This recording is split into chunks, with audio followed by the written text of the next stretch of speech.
O número de ações trabalhistas despencou em todo o Brasil. Caiu pela metade. Aqui no Espírito Santo, os últimos números que tivemos acesso também mostram a queda. Isso aconteceu após a reforma trabalhista. Os processos também estão mais enxutos. Pedidos de indenização por dano moral e adicional de insalubridade e periculosidade praticamente desapareceram. Nós vamos entender o porquê com o advogado trabalhista Felipe Loureiro. Bom dia, doutor. Obrigada pela presença aqui no Fala Amanhã. Vamos lá, então, por que caiu pela metade o número de ações trabalhistas após a reforma trabalhista? Olha, foram modificados vários direitos, né? E o X da questão mesmo é a condenação em honorários da parte que perde. A gente pode chegar até 15% do valor.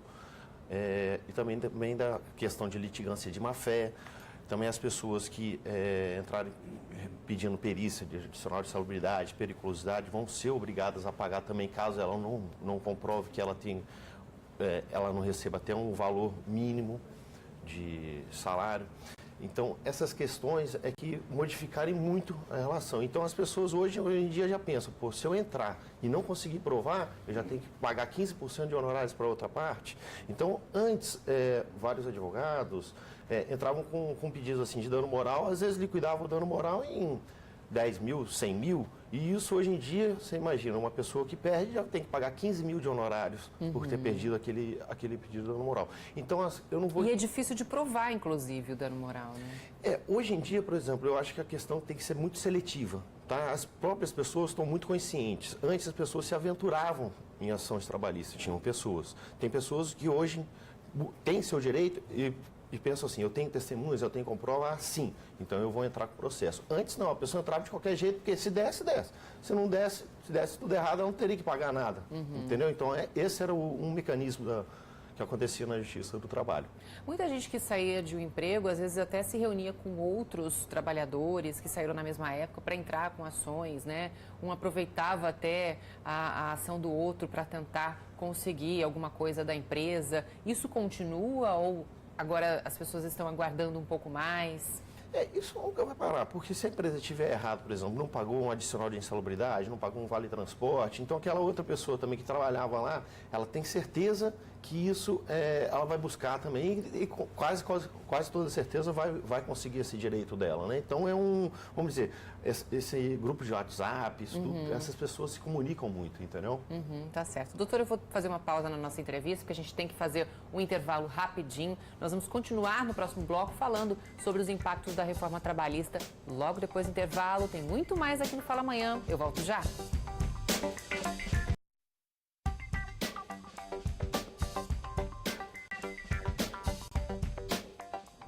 De volta com o advogado trabalhista Felipe Loureiro, estamos falando sobre o número de ações trabalhistas que despencou após a reforma. Quem hoje, então, pode entrar na justiça contra a empresa onde trabalhou? Olha, continua as mesmas pessoas tendo direito. O trabalhador tem todo o seu direito de buscar. Só tem que ele estar, vamos dizer, pensando duas vezes antes de se entrar com o processo. Se tem provas, realmente. Sim. Então, hoje, por exemplo, até os advogados estão muito seletivos com as pessoas.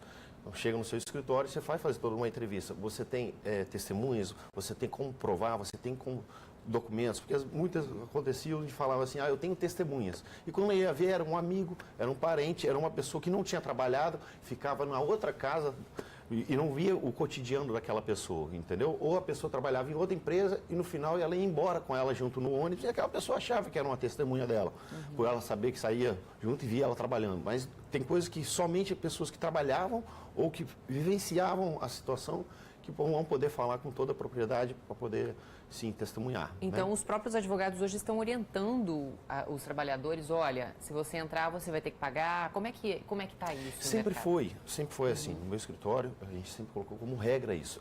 Tem que verificar se a pessoa tem direito para depois entrar, senão no final também fica o advogado, fica as partes prejudicados com o trabalho, né? Então, isso sempre foi um processo, como se fosse um processo seletivo. A gente faz toda uma entrevista para poder ter certeza da causa, né?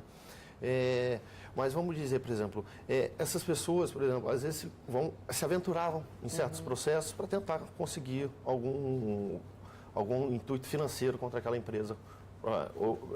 Exemplos, a gente tem pessoas que trabalhavam às vezes 15 dias, 20 dias em um quiosque no período de verão e entrava com uma ação tentando buscar alguma coisa. A própria pessoa fala, se der, deu. Se não der, não vou perder nada. Hoje em dia já não, entendeu? Tá certo. Agora, hoje é permitido muito a terceirização, né? Após essa reforma trabalhista. Você contrata por horas. Isso também acabou sendo legal, o que antes era feito de uma forma sem muita legalização. Isso também ajudou nessa queda de processos? Não, porque a legislação agora foi nova em novembro, né? Então, vamos dizer, está adiantando para vários empresários daqui em diante. É a mesma coisa que, por exemplo, a gente agora está entrevistando uma outra pessoa de contratação. Eles podem contratar agora para pessoas trabalharem 3 horas a cada 2 dias, a cada uma semana. Isso já é permitido através de trabalho intermitente. Então, isso, vamos dizer, para o empregador ficou muito bom.